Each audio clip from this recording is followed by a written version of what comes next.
Alright. Hey there, Foxborough High School. My name is Andrew Steele. I'm a writer living out in Los Angeles, but I was originally a warrior before I ever had dreams of moving west. Mr. Mitch was one of the first people to encourage me to pursue writing professionally, and he continues to be an important person in my life. I usually stop by Mitch's classes once or twice a year to share stories about my experiences, but lo and behold, June's here and I'm 3,000 miles away. I figured you guys still deserved a class to relax at the end of the year, though, and Mitch was cool with letting me try something new. So, without further ado, a Steele original, fresh off of YouTube.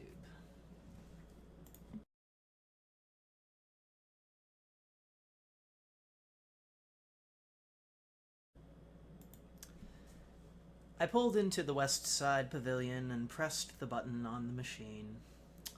1.5, I counted, before plucking the still sliding parking ticket from its slot. "Don't leave this ticket in your car," it reminded me, as it did every day. The first day I parked at West Side Pavilion, I'd lost my ticket. On the way out, when I'd stopped before the level crossing, the swinging bar at the railroad tracks that Tom Cruise always drives through to escape pursuers, well, I'm not Tom Cruise, and my 2000 Accord needed a dent about as badly as my wallet, which is to say, not at all. So I'd sat there helplessly, bemoaning my loss of a free 3 hours of parking. The driver behind me began to lay into his horn, ignoring the "please do not honk for the sake of our neighbors" sign to relay his important message that I was a fucking idiot. Thankfully, a parking attendant had taken pity on me and had let me leave with a $10 fee. Given that I was already short on rent, I chastised myself profusely, but I learned my lesson. I eased into my usual space, right at the front of the garage.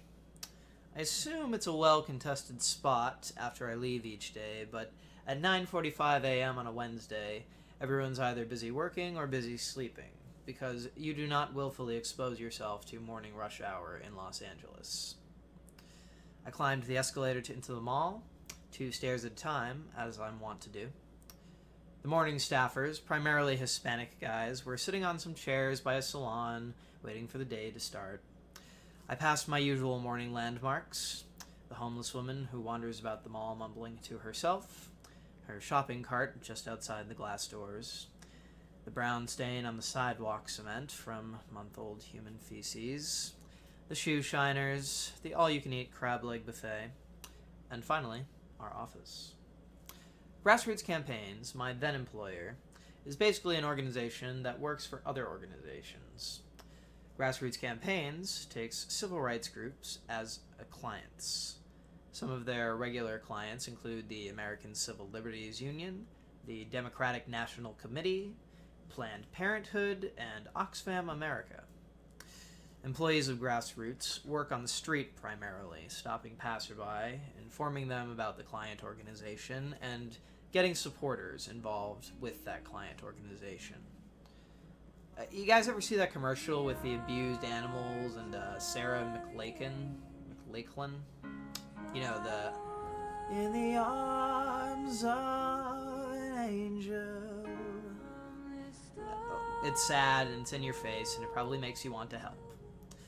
Grassroots employees try to elicit that response from people on the street for 5 hours a day, all over Los Angeles.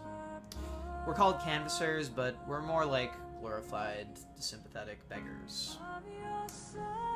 As a company of beggars, Grassroots tries to keep costs low at its offices. Consequently, our office was located in some sort of pseudo-apartment complex. The main room was fairly well kept, though a few odd spots on the carpet and some chipped drywall had led to rumors that it was formerly a kindergarten classroom. "Hey everyone," I chirped as I walked through the door. "Hey Bucky," replied Patrick with a hint of surliness. With her long hair and muscular shaved legs, which she liked to flaunt with high-cut shorts, Patrick threw conventional sensibilities for a loop. But I love that about her. She had started calling me Bucky after our first day on assignment when, wearing my Captain America hoodie, I braved a rabid swarm of bees to get back to our corner. "Hey, Stephen," I chimed to our office director. He chose to ignore me. I sighed. "Fine, hang on 1 second. I rummaged through my backpack and withdrew a black tablet, complete with protective casing. I snagged one of the charger cords from their veritable snake pit at the outlet extender and plugged my tablet into it. "Oh, hi," Stephen beamed.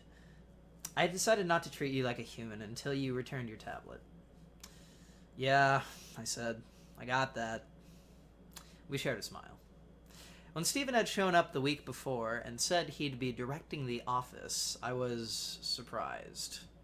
But his talent and work ethic really won me over. Well, that and his sardonic sense of humor. I imagine that developed pretty naturally for him, growing up gay in a North Carolinian cult. He was fairly fascinating, and fairly handsome. Of course, there was no way I was getting between him and his boyfriend, Lawrence, who had moved across the country just for Stephen's job. Stephen and Patrick were just two of a slew of interesting characters at Grassroots. One of our other canvassers, Dan, lived in a van a couple blocks from the office and occasionally suffered from car alarm-induced panic attacks. He could talk your ears off about guitars, though his scratchy throat that came with testosterone injections was so severe that he'd temporarily lost his voice. Chris lived in a different van down in Long Beach. He sported jawline tattoos and a blue-blonde rat tail, which he sometimes dyed purple. He was once pretty into the cybergoth scene. Julia barely managed to contain her energy within her 6'4" frame, and was very fond of the snails she was raising at home for escargot. The office was divided into the tech area, where the computers and phones and important people were located, and the rest of the office, where most of the crew lounged around before work started. I made my way to the stool in the corner, which I had unofficially claimed for mornings. It was torn but comfortable, and it gave me a place to sit and read in peace until we circled up. However, as I sat, I noticed a new face in the office. Or rather, an old face. One of our higher-ups, Lauren, was chatting with a balding, bespectacled, elderly gentleman. I figured he was probably someone's dad. Satisfied with my assumption, I stared at my phone for the next 10 minutes, burying myself in my digital copy of A Brave New World. But when we 20 or so employees circled up for news and announcements, this unfamiliar parent figure joined us. And when the question of the day, "What is your favorite flower?" was posed, we started going around giving our individual answers, and he didn't politely excuse himself. "Forget-me-nots for my grandmother," I offered, after my name and brief history. Normally I would have critiqued myself for not saying chrysanthemums, or morning glories, or bleeding hearts, but today I was just so distracted by this one guy. When his turn finally came up, the entire room went silent. And not just because it was his turn to speak. Every single person was holding their breath.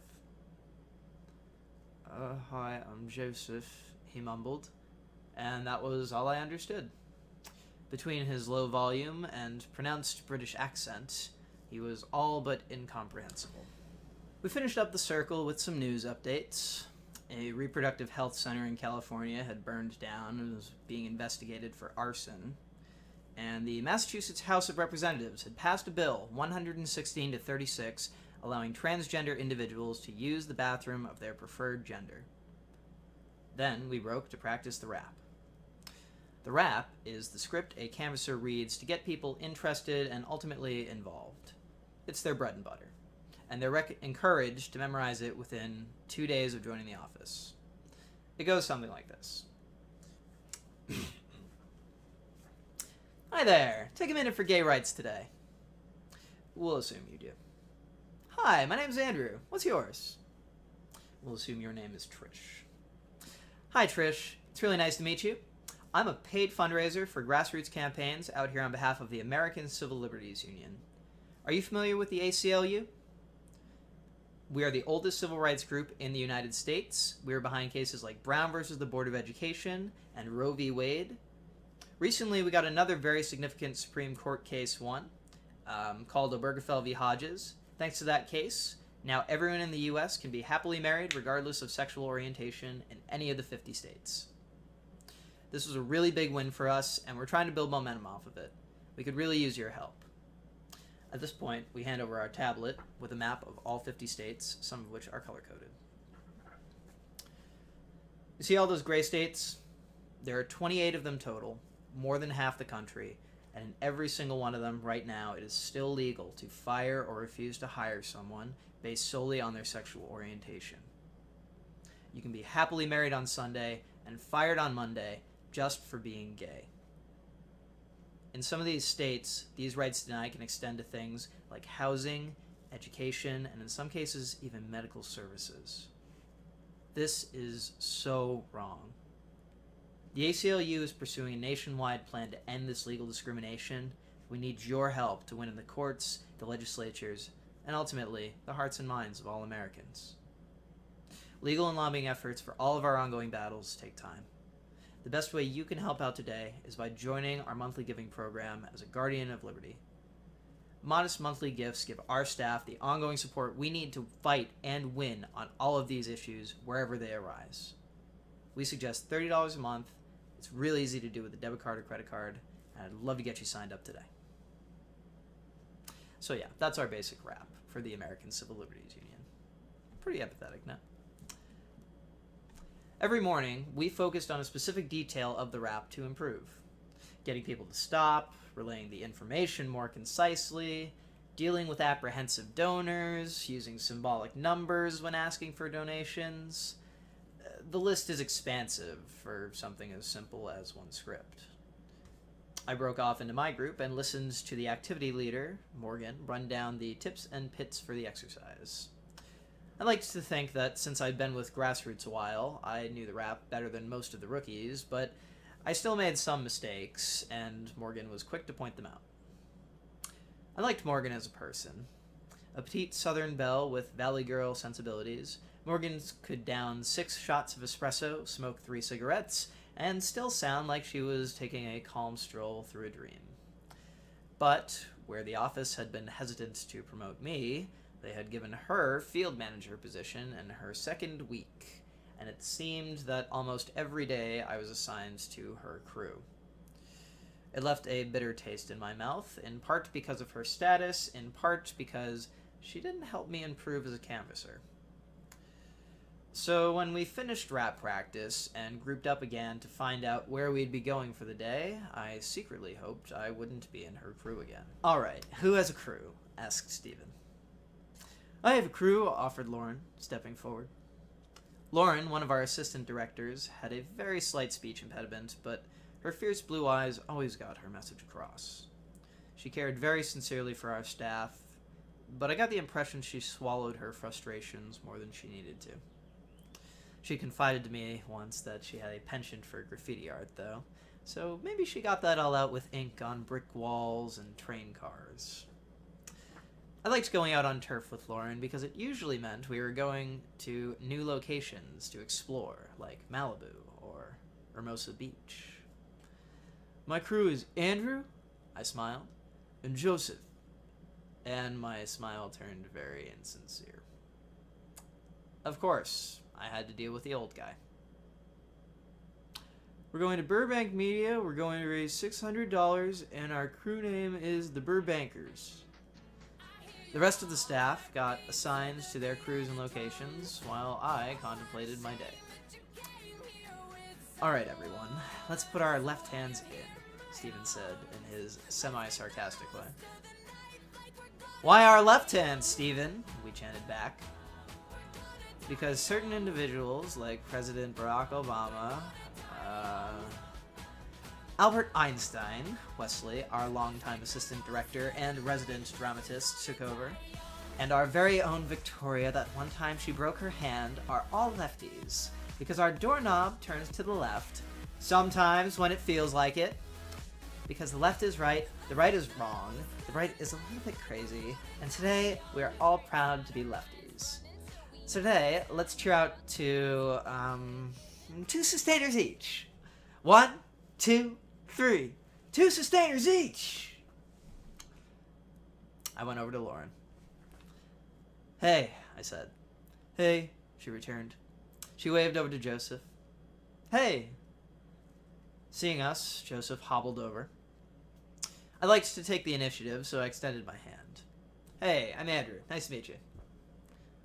Nice to meet you too. What are you doing? He replied. Cool.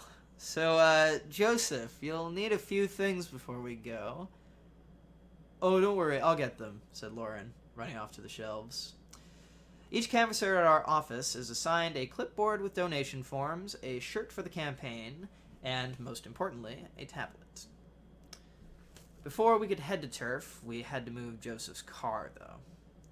It wasn't his fault he had parked at a meter just outside the office. Our rinky-dink apartment suite had only one assigned parking space, which was reserved for the branch director. Everyone else had to park about 1.5 miles away on Coventry Avenue, the absolute closest location with full-day free parking. Staffers were encouraged to bring scooters. "Well, come park here?" he inquired. Sorry, I didn't understand that. "I can't park here," Joseph repeated, indicated his car on the corner. Oh, no, yeah, the meters in front of our office are only good for 2-hour parking. Lauren appeared with a shirt, clipboard, and tablet for Joseph. Hey, Lauren, I said. Why don't you stay with Joseph and help him move his car to Coventry? I'll go get mine out of the garage, and I'll meet you guys there. I was thankfully exempt from our office's terrible parking restrictions, as I didn't have to leave my car for 8 hours every day. All I had to do was walk down to the West Side Pavilion again, about 1.5 blocks away, past the shoe shiners and the crab leg buffet and the brown stain and the homeless lady, get my car, and drive to Coventry. Now, I drive a 2000 Honda Accord. She's a little old so far as car models go, but she only has 163,000 miles on her, which, for those unfamiliar, most cars can make it to about 250,000 miles before they completely stop working. Accords are known to be a very reliable bunch, too, and mine was no slouch. I drove her 3,000 miles across the United States to get from Foxborough to here in Los Angeles. I call her the classy lady. She deserves to be treated much better than I treat her, but she never complains about it. The classy lady may be getting on in years, but compared to Joseph's Honda Civic, she was lively and vivacious. His car's paint was chipped, its windows were hand cranks, and the fenders had some obvious dents. I almost felt I was doing Joseph a service when I invited him to take shotgun. Without too much fuss, we got on the road toward Burbank. When most people think of Los Angeles, they think of the county. There is a city of Los Angeles, but most people just call it downtown. Los Angeles County is much more expansive. It includes a lot of sub-cities like Beverly Hills, Bel Air, Inglewood, Compton, Studio City, and Venice. But this particular day, my crew was heading to Burbank. It's a bit of a drive from where Grassroots is set up in Westwood, but it's an affluent area, and Grassroots tries to keep its canvassers in places where people have money to donate. A lot of movie production companies are located in Burbank. The particular spot we were visiting was located just south of Cartoon Network Studios. Of course, it's never an easy thing getting somewhere in Los Angeles. Regardless of the time of day, there is always traffic. I once left my flat at 7 o'clock for a 9 o'clock job interview that was 8 miles away, and I arrived at 9:30, 2.5 hours later. So by the time we reached Burbank, we'd already lost an extra 20 minutes to traffic, and Lauren was eager to get us situated. Our procedure for new hires is that for the first 30 minutes, they stand with the field manager and observe.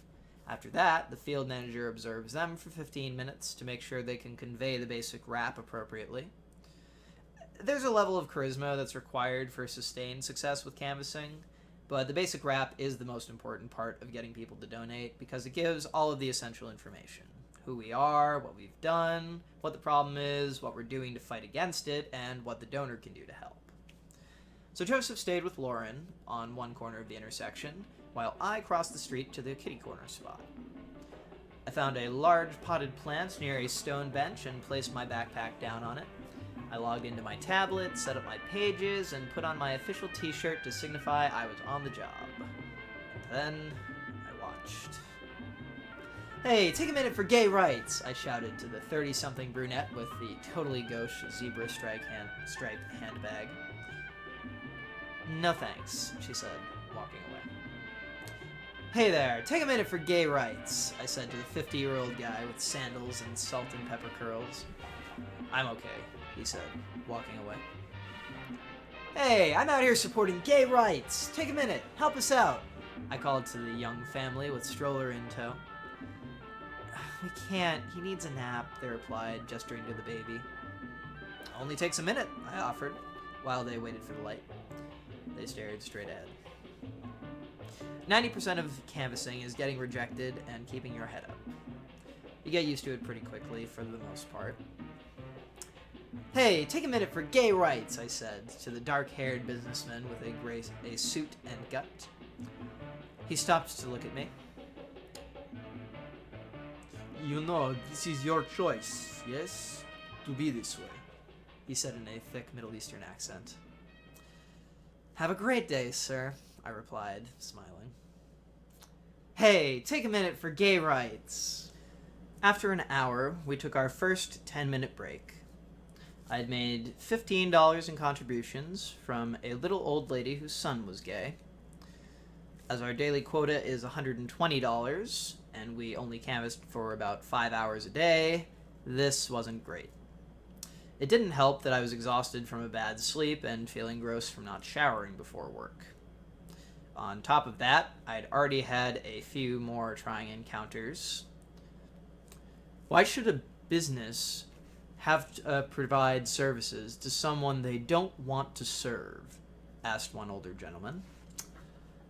I would have liked to have said, "If it's a privately owned business, that is their prerogative, but if it is federally owned or if a person is attempting to purchase essential goods, then under no circumstances should that person be denied service." But how can you support discrimination on the basis of an entire sexuality rather than on an individual basis? Instead, I fumbled, so he continued his not-so-vaguely homophobic rant about how people should be free to support what they want. Another one of my stops, a very recent high school graduate holding a collection of philosophy texts, wasn't convinced that after my rap, there was anything that needed fixing. So I explained to him some of the more severe injustices of recent U.S. history.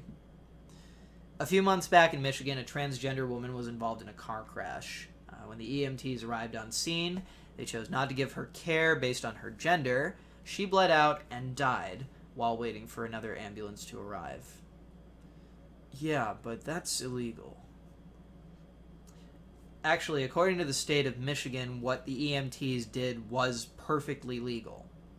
And over 200 bills that allow for that same kind of legal discrimination have been introduced to Congress this year alone. But they aren't being passed. Some of them are. 2 weeks ago, a bill in Tennessee was passed that allows psychiatrists to deny service to LGBT clients. My cousin is bipolar. If he didn't have access to proper medication, he wouldn't be a functioning member of society. "Yeah, but he can get his medication out here, right?" I resisted the urge to bash his smug-sheltered face in with my tablet and sent him on his way, but he'd already beaten my patience to a bloody pulp. Of course, the cherry on top of this shit sundae was my location.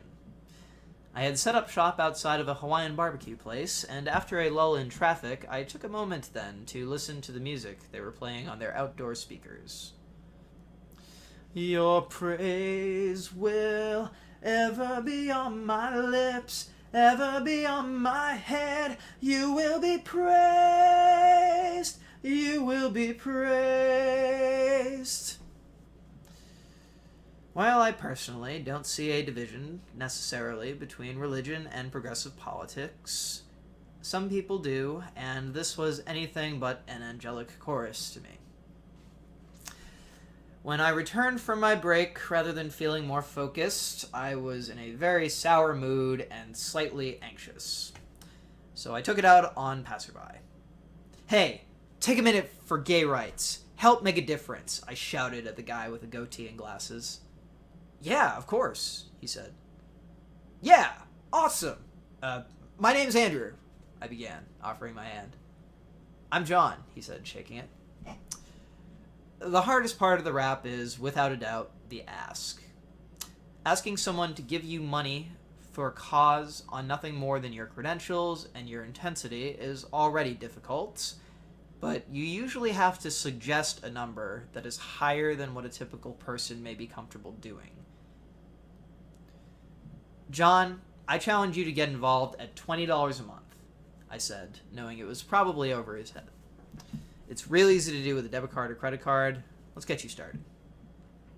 John gave me the too familiar look of unfortunate contemplation, and I braced for the worst.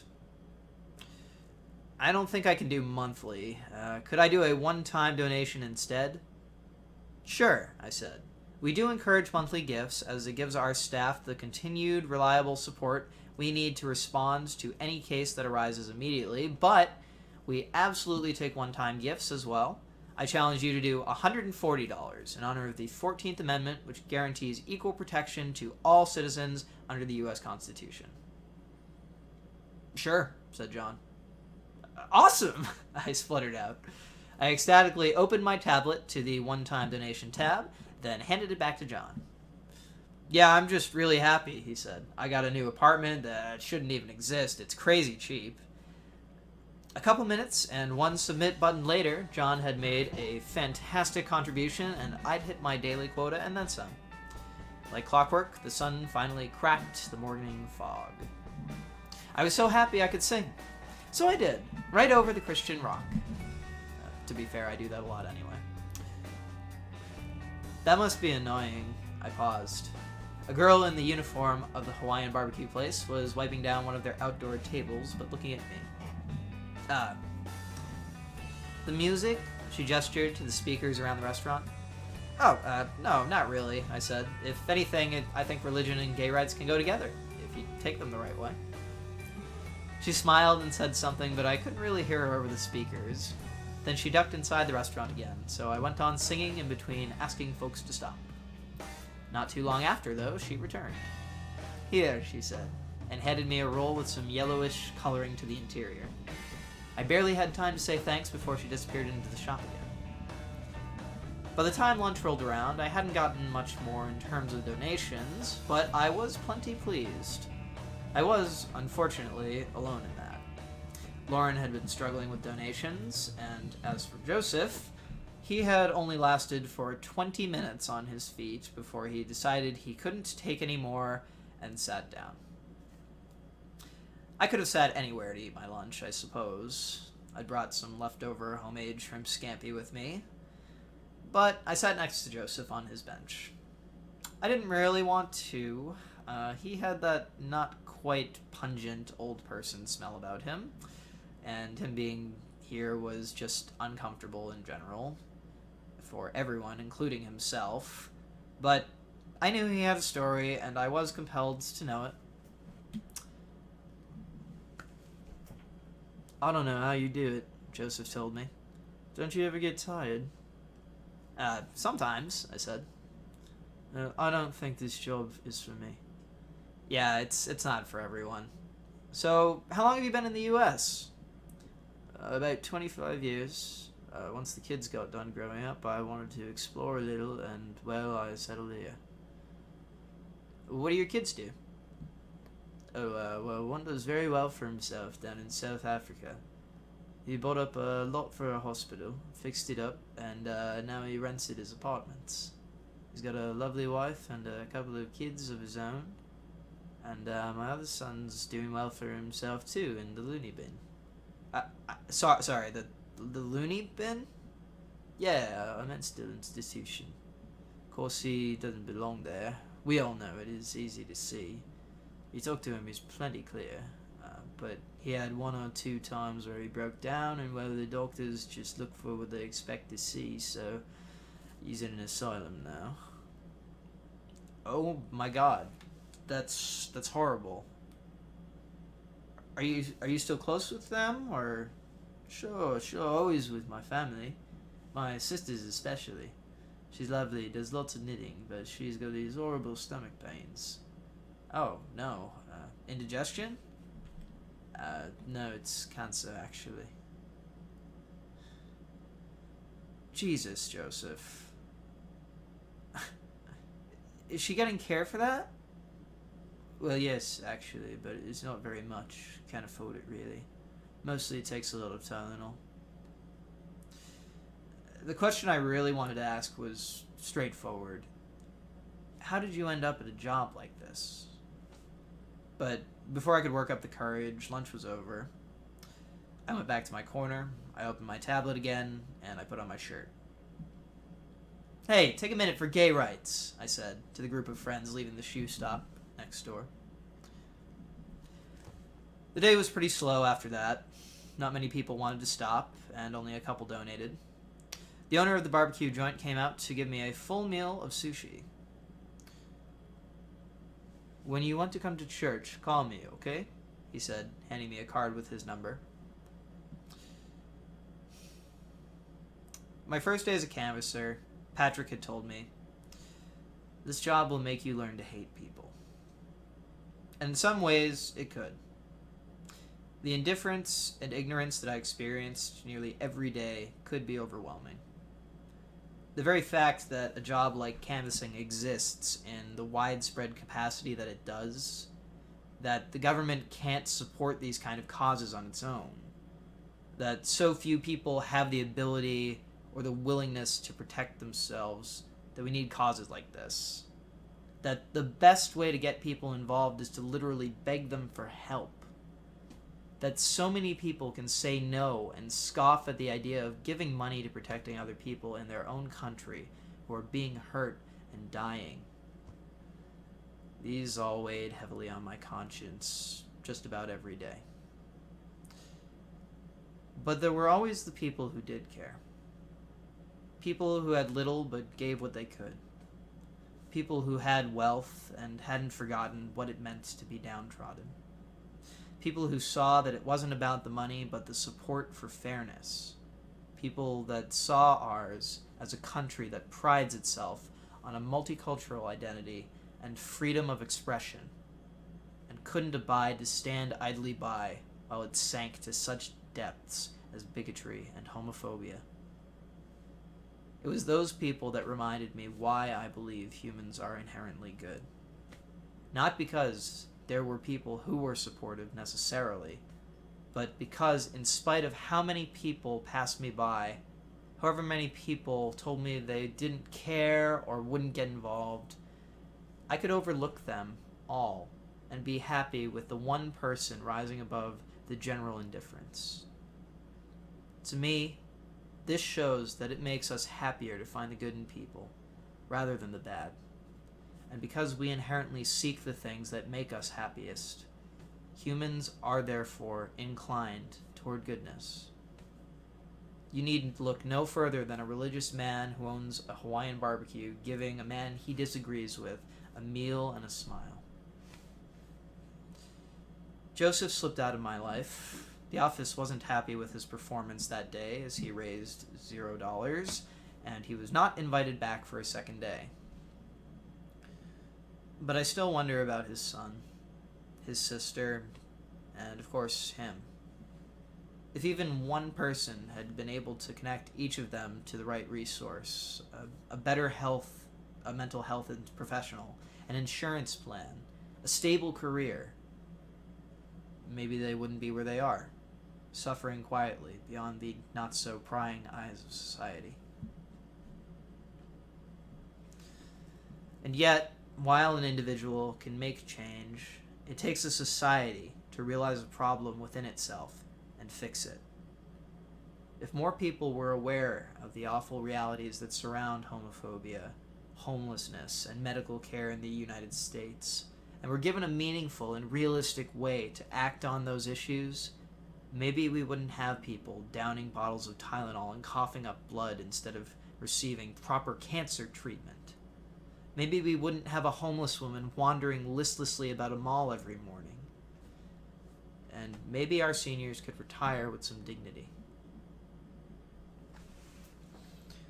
I challenge you to help where you can. But more than that, I challenge you to each inspire others through word and through action to make the differences you strive to see. Hey guys, thanks for hearing me out. I haven't done a video editing session in a long time, like at least since I got out of college, so sorry if it's a little shoddy. Hope you guys enjoyed at least. If you have any questions, you can always feel free to contact me. I will put my email address up here. Yeah, there. So just feel free to click that or copy it down, whatever's easy. And yeah, I hope you guys have a great summer. Thanks so much for listening.